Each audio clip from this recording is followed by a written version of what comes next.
धावत्या शिवशाही बसमध्ये तरुणीसोबत घडलं भयंकर. शेजारी बसलेल्या पुरुषांनी असं काही केलं की तुम्ही संतापून उठाल असा प्रकार. आणि बसमध्ये त्याला जराही काही वाटलं नाही. बाजूला तरुणी बसली आहे, त्याला कळालं कसं नाही असं म्हटलं. रात्रीचा प्रवास, अंधार, झोपेची चाहूल आणि बसमधला तो अस्वस्थ शांतपणा. काही क्षणात सगळं बदलणार होतं हे कुणालाही कळलं नाही. बस वेगात धावत होती. खिडकीबाहेर अंधार सरकत होता. आतल्या सीटवर प्रवासी आपल्या जागेत गुंतलेले, कुणी डोळे मिटलेले, कुणी फोनमध्ये, कुणी थकून मान टेकवलेली. त्या तरुणीनेही प्रवासासाठी जागा घेतली होती. साधा प्रवास, घरी पोहोचायची घाई, इतकंच. मागच्या बाजूला कुणीतरी बसलाय एवढंच तिच्या लक्षात होतं. काही वेळाने हलकीशी अस्वस्थता जाणवू लागली. मुद्दाम केलेला स्पर्श की बसच्या हालचालीत घडतंय असा संभ्रम.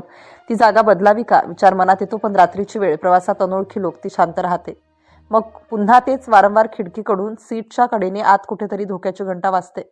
ती धबकते, आजूबाजूला पाहते. बसमधलं जग तसंच, कुणालाही काहीच कळत नाही. त्या क्षणी भीतीचा गाठा पोटात आवडतो. मी चुकीचं समजते का हा प्रश्न डोक्यात घोळतो. पण काहीतरी बरोबर नाही हे जाणवत राहतं. बस पुढे निघते, रस्ता लांबतो. रात्रीची वेळ अधिक गडद होते. तिचा श्वास जड होतो. मागून येणारी हालचाल आता स्पष्ट वाटू लागते. ती सरळ बसते, स्वतःला सावरते. उठून जावं का, चालकाला सांगावं का, पण तो क्षण, तो धीर मिळत नाही. भीती तिला जखडून टाकते. एकटी असल्याची भावना बोचते. कुणीतरी पाहतंय, कुणीही पाहत नाही असं वाटतं. आणि मग एक क्षण येतो जिथे सहनशक्ती संपते. तिला समजतं की हे चुकून घडत नाहीये. समजून उमजून निर्लज्जपणे तिच्या सुरक्षिततेला पायदळी तुडवत हे घडतंय. त्या क्षणी आतला आवाज ओरडतो. बस थांबण्याची वेळ जवळ येते. धडधड वाढते. ती स्वतःला सांगते, आता नाही तर कधीच नाही.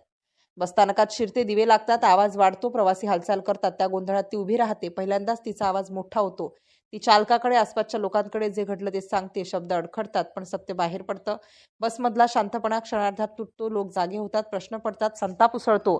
तेवढ्यात मागच्या सीटवरचा तो माणूस पळ काढायचा प्रयत्न करतो, पण आता उशीर झालेला असतो. कुणीतरी त्याचा मार्ग अडवतो. कुणी पोलिसांना हाक देतो. क्षणात परिस्थिती बदलते. भीतीची जागा धैर्य घेतं. अन्यायाविरुद्धचा रोष दिसू लागतो. पाठलाग होतो. तो पकडला जातो आणि बसस्थानकातच गोंधळ उडतो. नंतर सगळं स्पष्ट होतं. प्रवासादरम्यान त्या पुरुषाने तरुणीसमोर अत्यंत अश्लील कृत्य केलं होतं. तिच्या सुरक्षिततेवर हल्ला केला होता, जे ती मनात शंका म्हणून दडपून टाकत होती. ते वास्तव निघतं. पोलिसांच्या ताब्यात तो दिला जातो. तरुणीचं म्हणणं नोंदवलं जातं. कायद्याची चक्र फिरू लागतात.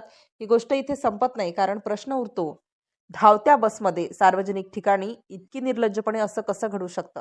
बाजूला माणसं असताना, दिवे लागलेले असताना कुणाला जराही कसं वाटत नाही. त्या तरुणीचा धीर, तिचा आवाज, तो क्षण देशाला विचार करायला लावतो. भीतीने गप्प बसायचं की अन्यायाविरुद्ध उभं राहायचं? शेवटी सत्य समोर येतं आणि संताप उसळतो. धावत्या शिवशाही बसमध्ये तरुणीचा विनयभंग करण्यात आला होता. ती शांत राहिली नाही म्हणून आरोपी पकडला गेला. हा फक्त एक प्रसंग नाही, हा इशारा आहे. सार्वजनिक प्रवासात सुरक्षिततेचा प्रश्न पुन्हा ऐरणीवर येतो आणि एक गोष्ट ठामपणे समोर येते, आवाज उठवला तर अन्याय पळ काढतो.